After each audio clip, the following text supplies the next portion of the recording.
It was a technological wonder, a secret weapon which might have saved the South. And yet some called it a coffin, more dangerous to its own crew than to the enemy. This is the story of the CSS HUNLEY.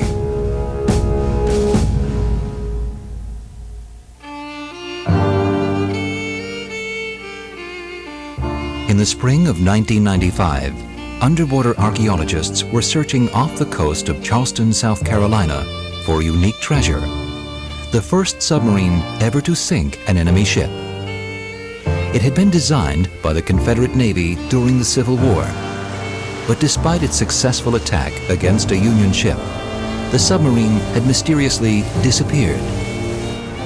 The expedition was determined to find the answer of what happened to the sub, called the CSS HUNLEY, and the 9 crewmen aboard.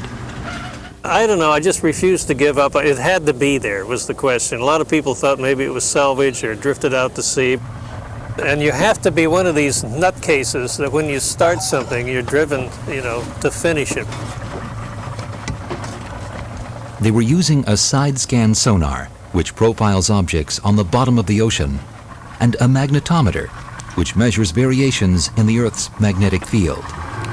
We figured the size of the HUNLEY and how much it weighed and what sort of magnetic signature it would give us. And we figured that if we were 50 feet away from it, we would get a sizable magnetic signature worth looking at.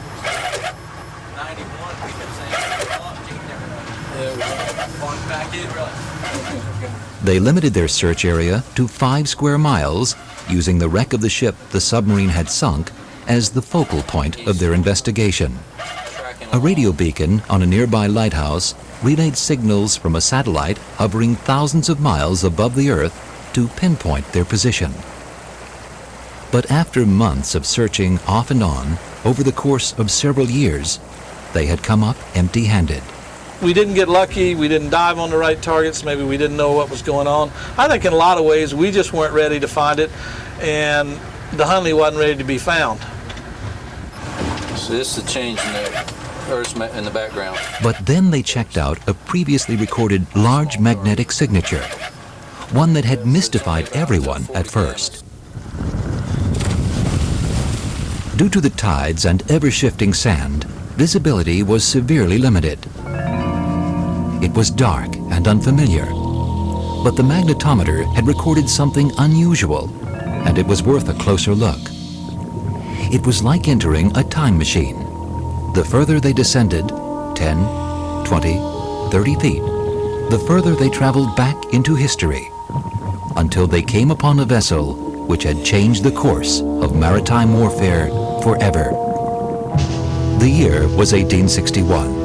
War had broken out between the states, and President Lincoln had just ordered a blockade of the entire southern coastline.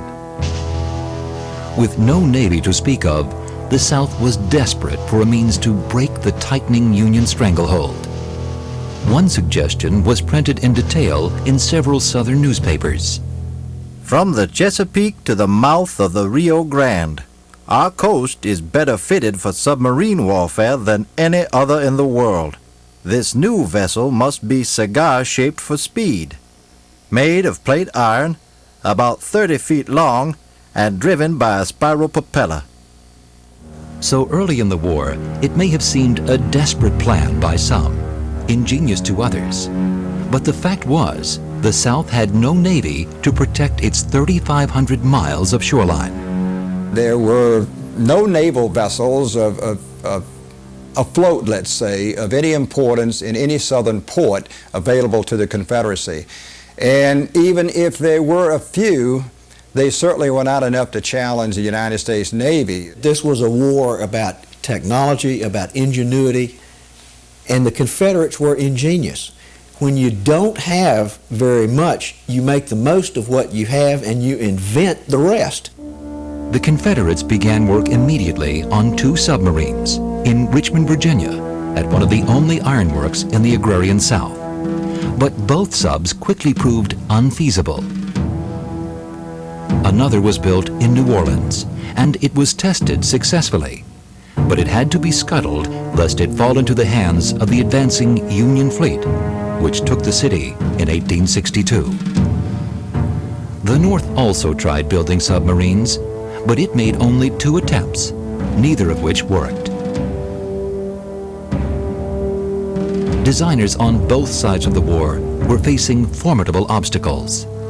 The submarine had to be strong enough to withstand operations below the surface of the water. It had to be light enough that it could be manually propelled by the ship's crew, and it had to be watertight. And these were all basically new things back in the 1860s. It would be here at the Park and Lyons Machine Shop in Mobile, Alabama, that inventors would overcome these problems. A young steam gauge manufacturer, James McClintock, and his partner, Baxter Watson, were experienced with steel plate, pressures, and gauges.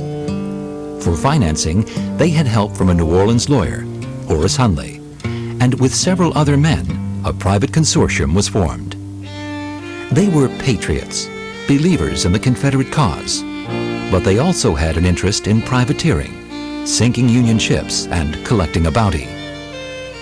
But the military ridiculed the civilian efforts. Admiral Franklin Buchanan, in charge of Mobile's naval defense, wrote to the Secretary of the Confederate Navy, I considered the whole affair impracticable from the commencement. I never entertained but one opinion as to the result of this boat, that it should prove a failure, and such has been the case. Buchanan was referring to a prototype the designers had built, which had proven too heavy and had sunk during trials. Undaunted, McClintock and his partners set out to build another lighter weight sub. It was now 2 years into the war, the spring of 1863, and time was of the essence. An experienced engineer, William Alexander, joined the group. Alexander would almost lose his life manning the sub, but he was lucky enough to survive long after the war and write extensively about his experiences. We took a boiler of 4 feet in diameter and 25 feet long. We cut this boiler in 2 and inserted 2 12-inch iron strips in her sides, lengthened her by tapering her fore and aft, making the boat about 30 feet long, 4 feet wide, and 5 feet deep. A seacock would allow water into the tanks to supply ballast for sinking. A force pump would eject the water from the tank back into the sea for raising the boat. In an emergency, several hundred pounds of iron ballast on the keel could be unbolted from the inside to allow the sub to rise more quickly. On the sides of the boat, diving fins were secured. Turning shafts would raise or lower the fins, changing the depth of the boat at will. A snorkel box with 2 air pipes was designed to provide oxygen, but it proved useless. The snorkel did not live up to expectations. They found in normal practice it was far better to bring the craft to the surface and open the manholes to get fresh air in. 10 small deadlights between the fore and aft hatches provided light during daylight runs. At night, a candle was their only source of illumination. The boat was operated by manual power. The shaft had 8 cranks at different angles which took up so much room that it was next to impossible for the men to pass fore and aft. It was a frightening venture just to get into the vessel, much less to submerge in it. But the men had complete faith in the design, as primitive as it was. It must have been awful to get in, and even tougher to try to get out under an emergency circumstance. Those guys had to be among the bravest guys that ever went to sea. The sub would take on the name of her chief benefactor and become known as the CSS HUNLEY. It was unbelievable for that day. They had buoyancy adjustment. It was a true submarine. It could dive, it could rise, it was controllable. The Hunley was a marvelous machine. It was ingeniously designed, it was skillfully built, it was longitudinally and latitudinally stable. The vessel was a superb machine. The Confederates were by no means the first to dream up the idea of sinking an enemy ship by sneaking up underneath it. In fact, it was a vision which dated back to the end of the 16th century. It was a time known as the Age of Sail, when huge ships built by powerful nations controlled the seas. Weaker nations were stymied, but not intimidated, and they were determined to overcome their disadvantage. And that seems to have motivated a whole succession of kind of inventors, magicians, to try and find some way to use science and technology to undermine this hierarchy of power, literally and figuratively. That is, it's brain power over mass. It's sort of David and Goliath. My enemy is stronger than I am, but I'm smarter than he is, so I'm going to invent something that will do that. Those in power, who inevitably tried to dictate the rules of war, felt such an approach was unfair, even diabolical. Undaunted, the less powerful nations experimented with explosive devices and ways in which to deliver their charge. One concept was to maneuver a submarine underneath a ship and attach an explosive to the hull, then back off as a clockwork mechanism set off the charge. Another was to tow a bomb with a rope, pull it into the path of the enemy, exploding it on impact. A third option was the spar torpedo, putting the explosive at the end of a long pole and ramming the enemy ship, hoping that you wouldn't blow yourself up in the process. It wasn't until the Revolutionary War in 1776 that an underwater attack by a submersible was first made on an enemy ship. The scheme was developed by a student at Yale University, David Bushnell, one of the foremost inventors of the Revolutionary period.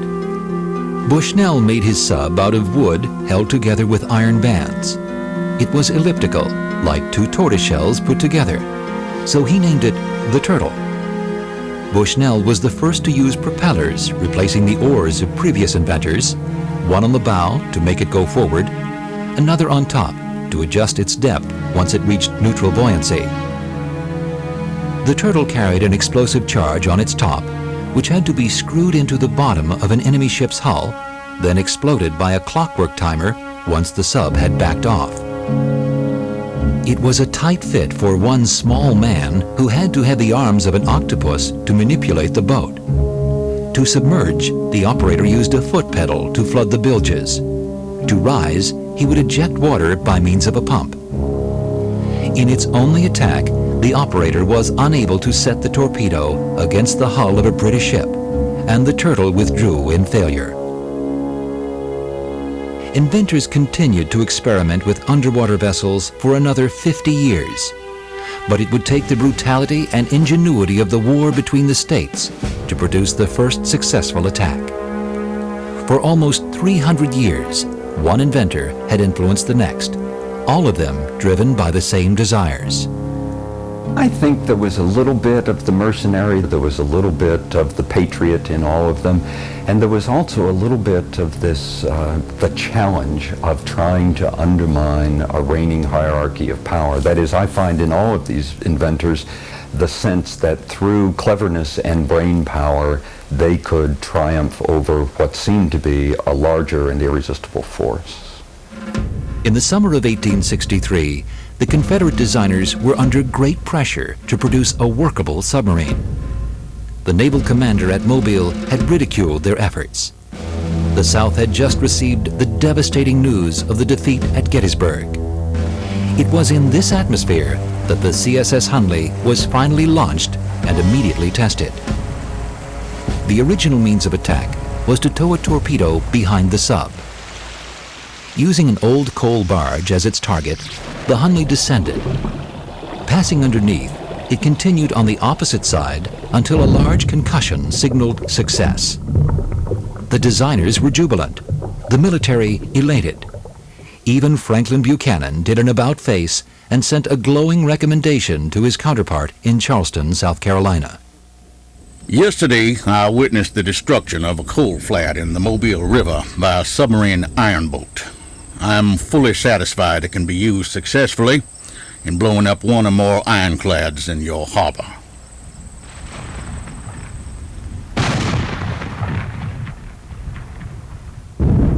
At the time, Charleston was under siege. Mobile was not. The commander of Charleston's defenses, General Pierre Beauregard, was the perfect person to champion the HUNLEY and her intrepid designers. And General Pierre Beauregard, very flamboyant individual, had ideas far beyond his very small stature. He's a man just over 5 feet tall. He's from New Orleans, French Creole background, very proud, very flamboyant. He has tremendous ideas that he wants to put into use. This is a guy who was an engineer, came out of West Point, a very high graduate. He was considered one of the best engineers in the United States before the Civil War. And at his heart, I believe he's an engineer. He's a guy who's interested in technology, the use of technology in warfare. And when he gets placed in command in Charleston, he's going to use everything that he can lay his hands on or think about to try to defend this harbor. Beauregard responded to the Mobile commander's recommendation immediately on August 7, 1863. Please expedite transportation of submarine boat from Mobile. It is much needed. The rebel submarine was put on 2 flat cars, covered with a large tarp to maintain secrecy, and shipped by rail through Atlanta and on to Charleston. While the Union guns exploded in the distance, the city of Charleston received the secret weapon. Despite efforts to keep the arrival of the sub quiet, word leaked out among the population. Emma Holmes, a Charleston resident, wrote in her diary, Captain Tracy told us of the Porpoise, the cigar-shaped boat lately arrived from Mobile. It certainly is a wonderful thing, and we hope for its success. It was to go out Saturday night to try and blow up the Ironsides, but I've heard nothing since of it. The HUNLEY quickly became a key ingredient in Beauregard's strategy to save Charleston, which was at the heart of the South's defense. South is going to lose in Tennessee, they're going to lose at Vicksburg, they're going to lose at Gettysburg. They can't afford to lose at Charleston. Charleston is a symbol of the Confederacy. It's the major blockade running port for the South. This is a city that's symbolic, it's important in terms of industrial output for the South. It's a city that the Confederacy has to hold. But the defense of Charleston was deteriorating daily. Less than a week after the arrival of the HUNLEY, the Union began their first major bombardment of Fort Sumter, firing more than 5,000 projectiles at it over 7 days and reducing it to rubble. Still, the Confederates held on. Let me stress that the basic Confederate naval strategy was defensive, passive defense, if you want to call it that. It simply fitted in with the Confederate strategy of defense. In other words, the Confederacy was not trying to conquer the North of the Union. It was simply trying to defend its proclaimed independence. All told, about 6,000 Confederate soldiers manned the battered defenses of the city. The United States Army surrounded it with more than 7,000 men who were determined to take the city at all cost. Charleston was absolutely the focus of their animosity. They had to take Charleston. From the Southern perspective, this is where it started. This was where the first blow for freedom was struck. Frustrated with their lack of success, the Union turned some of its biggest guns on the city itself in an attempt to break the will of the people. They have turned their guns against a city filled with old men, women and children, and hospitals. I must have woke about 3 o'clock. It was a most fearful sound. I lay with the windows partly open, every moment expecting a shell might burst in and kill me. Whatever would help with the defense of Charleston was tried. One of Beauregard's favorite inventions was a torpedo ram called a David. Built by private businessmen, it was powered by a steam engine and manned by 2 men. It was never intended to completely submerge, but it did cut a low profile in the water. The owner's goal was to collect a bounty of $100,000 by sinking one of the Union's most powerful warships, the new Ironsides. Although the torpedo successfully detonated, it didn't come close to sinking the heavily armored ironclad, leaving room for the HUNLEY to prove herself as Charleston's savior. The HUNLEY has some problems. It is not propelled by steam, but it is a submersible, so it is something that can approach an enemy vessel without being seen. And again, this is something that fascinates Beauregard. He likes the idea of having this submarine, again, as part of his fleet to try to drive off the Union fleet. The stage was set for the submarine to fail or succeed. An anxious Horace Hunley wrote from Mobile to James McClintock and his crew. I've been extremely nervous about your experiments in Charleston. It is not at all on the question of whether you will succeed in blowing up a vessel of the enemy, for I think that more than probable. I am anxious for dead silence on your part, so that the enemy may be lost in uncertainty and mystery. Remind your crew of Manassas and Shiloh, and the consequences of faltering in the hour of success. Despite Horace Hunley's concern for secrecy, Secretary of the Union Navy Gideon Welles had already received word about the submarine from a spy. A party of engineers has completed a submarine boat and plan to attach torpedoes and blow up ironclads. Informants tell me that they have no doubt of its capability of accomplishing its purpose. But McClintock and his crew were having problems.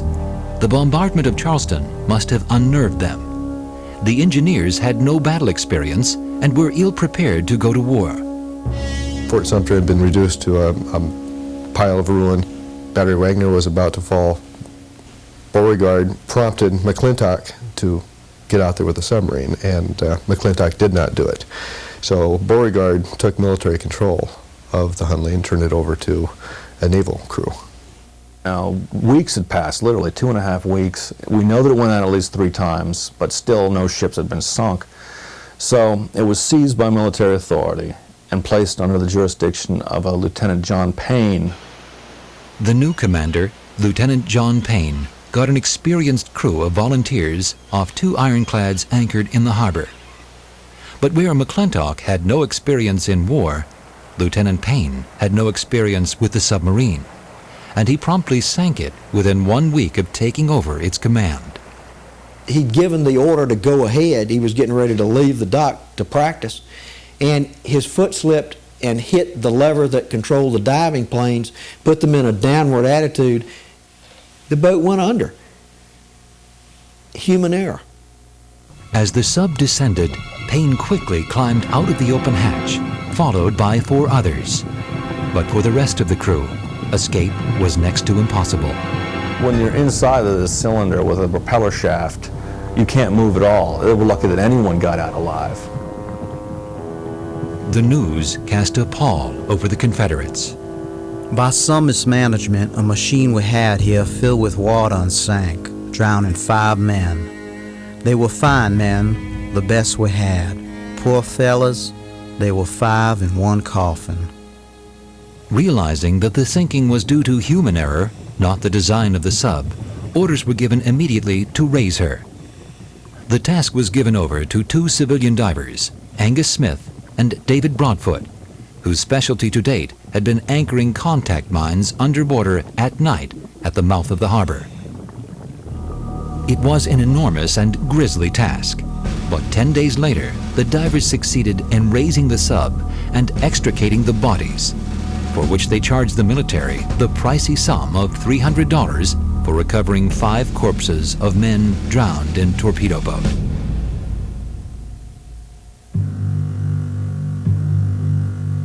After the tragic sinking, Horace Hunley arrived in Charleston, upset and determined to take back control of the submarine boat from the military. He wrote Beauregard, I propose, if you will place the boat in my hands, to furnish a crew from Mobile who are well acquainted with its management, and make the attempt to destroy a vessel of the enemy as early as practicable. Beauregard agreed only in part.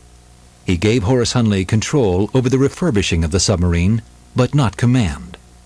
The new commander would combine the talents of someone with knowledge of the sub and who was also a military officer. Beauregard's choice was Lieutenant George Dixon, an Army engineer who had worked on the construction of the Hunley with Alexander and McClintock. Dixon had been wounded at Shiloh and was not afraid of battle. He believed in the technology. The guys who were with him believed in the technology. They believed they could do it, and they did it. In late September of 1863, the HUNLEY was ready to be taken out for trials once again. Dixon and his new crew were well versed in how she worked, and the HUNLEY performed magnificently. After the crew had entered the submarine and taken their places, Dixon would give the order to begin cranking the shaft. The seacocks were opened to flood the ballast tanks, and the sub was submerged to a level where the viewing port was just above water. When he spied a target, he would take a compass reading, depress the forward diving planes, and quickly disappear beneath the waves, towing his torpedo.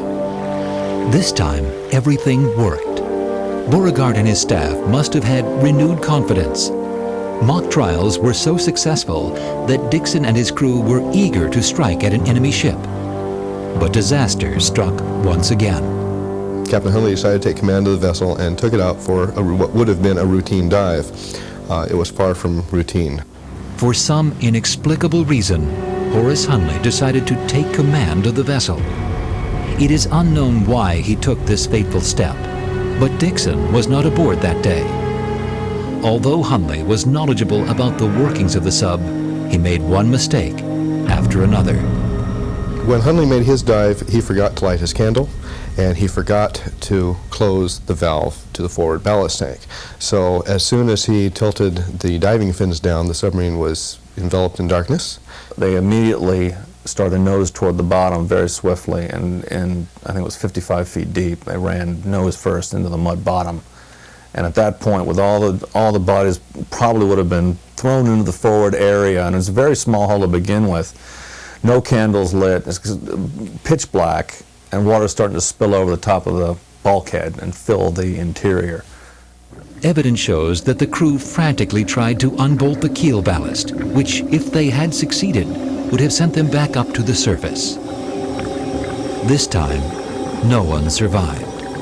The Hunley had claimed 13 lives and had yet to attempt an attack against the enemy fleet. General Beauregard summed up the lack of success.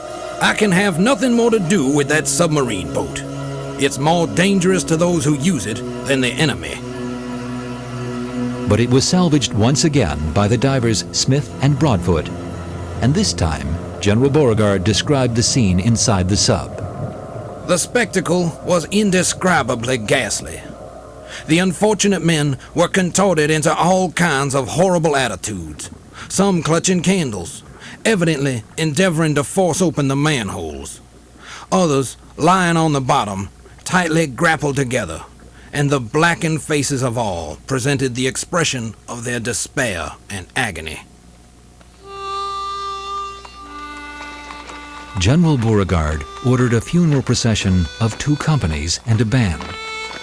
Captain Hunley and his crew were laid to rest on November 8, 1863, in Magnolia Cemetery on the banks of the Cooper River. A friend wrote to Hunley's sister, "At the grave, I could not refrain from tears. He was so gentlemanly and kind. As his only sister, your heart must bleed for a brother lost and buried among strangers. But here, I assure you, not without friends."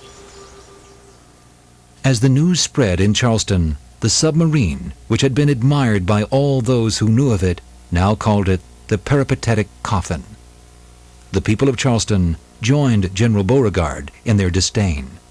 According to all writings, Beauregard really wanted to wash his hands of the whole affair. He had two crews had died, 5 at Fort Johnson, 8 in the Cooper River. 13 people had already died in this thing, and it still hadn't even left the harbor. But Lieutenant George Dixon, who had so successfully operated the boat, convinced Beauregard to give him one last chance. The fault was human error, he had argued, not the vessel's design. William Alexander was once again part of the crew, arriving from Mobile. We had no difficulty in getting volunteers to man her. I don't believe a man considered the danger which awaited him. The honor of being the first to engage the enemy in this novel way overshadowed all else. While beached for cleaning, Conrad Wise Chapman, a renowned Civil War artist, drew this sketch of her on December 2nd, 1863. What had begun as a small privateering effort 2 years before in Mobile had now grown into an important military operation in Charleston, commanded by an Alabama Army officer, crewed by young Confederate sailors under the command of a worried general who believed less and less in her. It was hoped that with this one last chance, the HUNLEY would redeem herself and make up for her tragic past. Dixon was aware that just one successful attack might convince Beauregard to build a fleet of submarines. December 14th, 1863. First Lieutenant George E. Dixon will take command and direction of the submarine torpedo boat H.L. HUNLEY and proceed as far as capacity of the vessel will allow, and will destroy any vessel of the enemy with which he can come in conflict. By command of General Beauregard. While Charleston was barely surviving the onslaught by the Union forces, the submarine continued to be tested secretly in back waterways. It had not ventured out into the open seas since August, and no one knew what to expect. They would travel only at night, but strong currents and the ever-changing location of enemy ships made any attack uncertain at best. The towed torpedo was also giving them problems. Wind and current often pushed the explosive dangerously near the boat when it surfaced for air. One night, it almost blew itself up. So the decision was made to change to a spar torpedo. The torpedo was to be rammed against the side of the hull and then left behind. The submarine was to back away. There was a rope lanyard attached between the submarine and the torpedo, and only after the submarine had backed a sufficiently safe distance away was the torpedo to explode. It was not designed to explode on impact. Trials using the new method of attack proceeded. But in January of 1864, the Union fleet was alerted once again to the HUNLEY's potential destructive power by a spy. Admiral John Dahlgren, commander of the blockading fleet, issued orders immediately. The greatest vigilance will be needed to guard against this machine. The ironclads must have their fenders rigged out, and a netting must also be dropped overboard. Dahlgren's defensive measures worked. According to William Alexander, on account of chain booms being put around the ironclads, we had to turn our attention to the fleet outside. The nearest vessel, which we understood to be the United States frigate Wabash, and that was our objective from this time on. the crew was determined to succeed and regain its reputation with the military and the people of the besieged city of Charleston. As rumors of this new underwater menace spread throughout the Union fleet, Dixon continued to sharpen his crew's skills. Alexander described the method by which they would attack. The plan was to take the bearings of the ships, steer for one of them, keeping about 6 feet underwater, coming occasionally to the surface for air, and when nearing the vessel, come to the surface for one final observation before submerging a final time and striking her. Some people have believed that Dixon and his crew knew that they were about to die, that there was this doomed to die attitude. But no, Dixon and his crew had practiced long and hard for this mission. They were fully prepared to undertake this mission. I don't think any of them believed that they were not going to come back.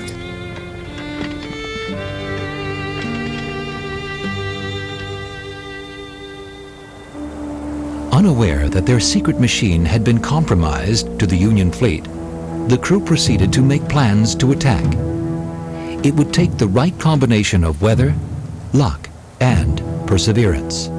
During this time, we went out on an average of 4 nights a week. But on account of the weather and considering the physical condition of the men to propel the boat back again, we would have to return after going out 6 or 7 miles to keep from drifting out to sea, daylight often breaking while we were still in range of the enemy. As a result of their numerous close encounters with enemy picket boats, Dixon and Alexander decided to perform a test for duration underwater. So the question was, how long could they remain underwater? If they were spotted and they needed to just sink the vessel. How long could they actually stay underwater? So they took the vessel out in the back bay and submerged, and basically just sat down there until they couldn't stand it any longer. Dixon and myself compared watches and noted the time. It was agreed that the sub would not surface until one of the men said the word up. An hour passed.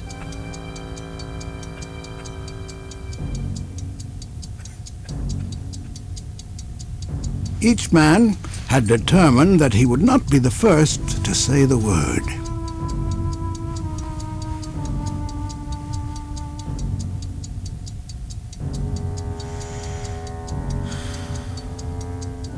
Finally, as if the voice of one man, the word up came from all 9.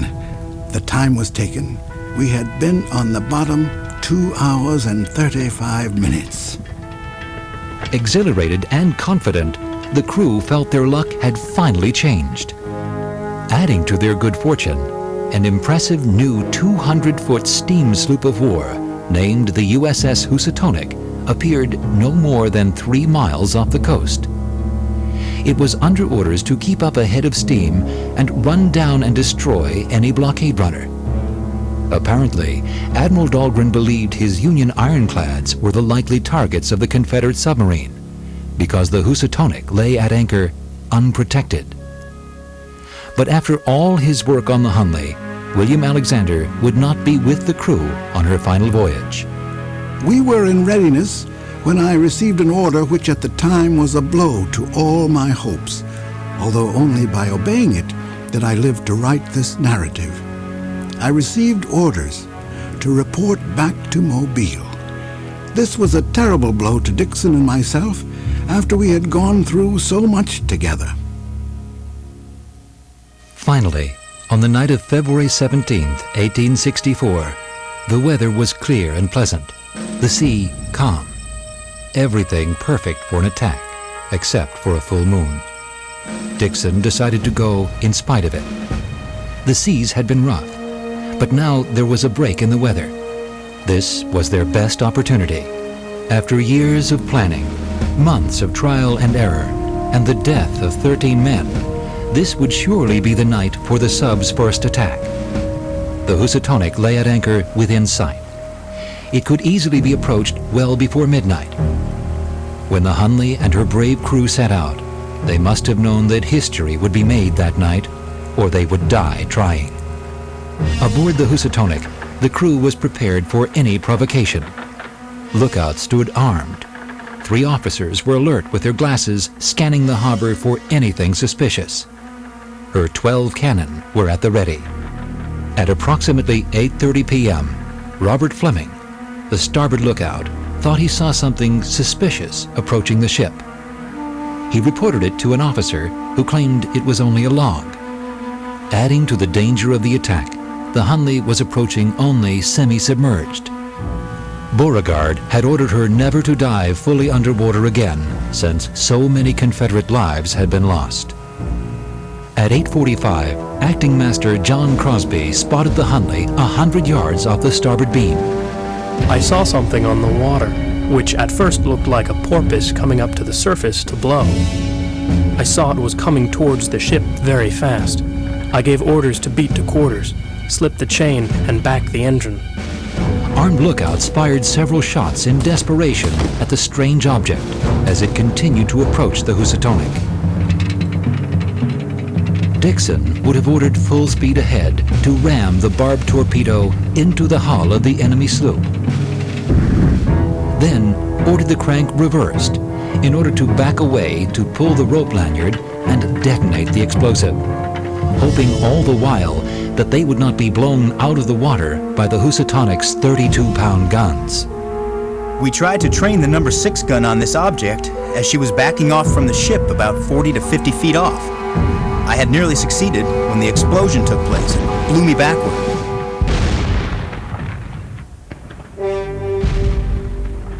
The effect of the explosion on the Housatonic was spectacular. She sank within minutes. 5 of the crew were dead, nearby Union ships raced to the rescue. Despite warnings, the Union fleet had been caught by surprise and was left in anger and disbelief. The Hunley and her crew never returned, and the mystery of how they died has never been solved. At first, there was joy in Charleston. The news of the Hunley success raised hopes of breaking the blockade, but joy quickly turned to concern. Back in Mobile, William Alexander read the news. As I read, I cried out with disappointment that I was not there. I wired General Jordan for several days, but each time came the answer, no news of the torpedo boat.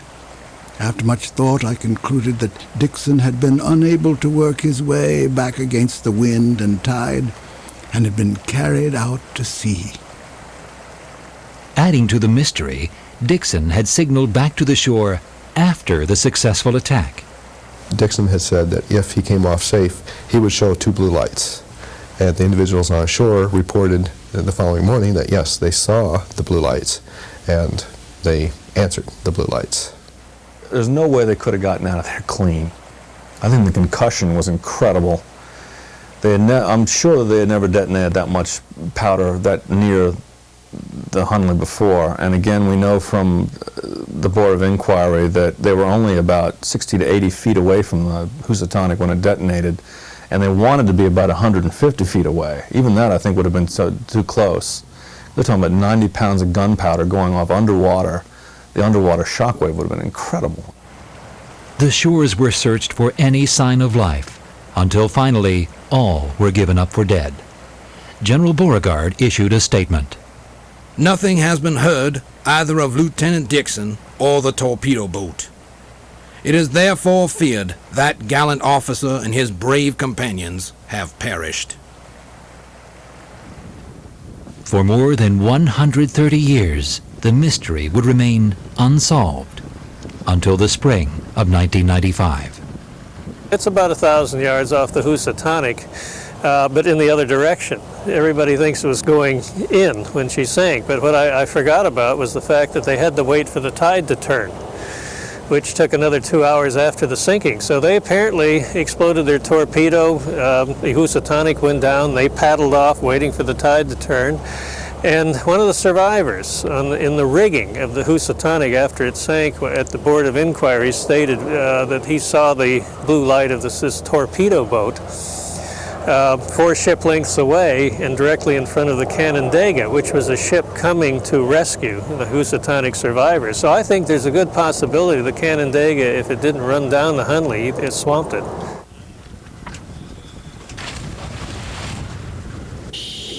We probed a total of 34 feet of boat, so we think the whole thing's probably intact. We only opened up one really small little hole. Top of the hatch was about 1.5 feet under the sand, and then the port side dive plane that we went down to is probably about 4 feet under the sand. That's that forward brace. You can see where it attaches to the hull. This is the top of the hatch itself. This is the hatch combing coming down this way. There's my hand.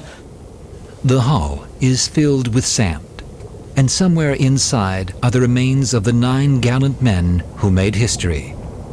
The divers made sure not to disturb the Hunley any more than was necessary to make positive identification. In 1996, underwater archaeologists from the National Park Service and the University of South Carolina ran tests to determine the feasibility of raising the Hunley. They estimate that it could take years and millions of dollars to accomplish the task. It's been down there for over 130 years. It's rusty, it's nasty. It's going to take a lot of work to probably keep it in one piece, if it is in one piece, to bring it up. It's always nervous when you don't know what you're getting into. One thing you have to understand is the conditions down there are hazardous at best. There's 0 to 1 foot visibility. When the currents change, they are very dramatic, where you've got currents down there that no diver can swim against. The sub is in surprisingly sound shape. It has only one small hole in it, but until it is raised, no one will have the full answer as to how she went down. And until that happens, The biggest concern is for security from curious sport divers. If you could look at it from the standpoint almost of a tomb, it's a tomb that's about to be robbed if we don't protect it and secure it. And some have said, well, y'all should just leave it there. Where it is, it's vulnerable. It's in shallow water. It's within easy reach. It's going to be plundered unless we try to complete the journey of the HUNLEY, and that is to bring it home. And that's what we're out to do. The story of the CSS HUNLEY is one of ingenuity, determination, and some luck. It is significant both as a Civil War legend and as a dramatic change in naval warfare. Did it affect the outcome in the final analysis? No. Was it important technologically? Absolutely. Was it important in terms of courage and bravery? Absolutely. They believed they could do it, and they did it. Every submariner who has ever gone to sea since that point owes those men in that ship a debt of honor, respect, and gratitude. To underscore the importance of the achievement of the HUNLEY, the commander of the first atomic-powered submarine, the Nautilus, paid tribute to her in 1958 during a special ceremony. This little boat taught man a great deal by her short and tragic adventure. True, her imperfections were many, and her success in combat scant and fatal. But she set a precedent of world-shaking consequence. By sinking that Union ship, the HUNLEY demonstrated that a ship could veil herself in the underwater world and through the element of surprise, deal the enemy a deadly blow. This was the beginning of a brilliant revolution in sea warfare.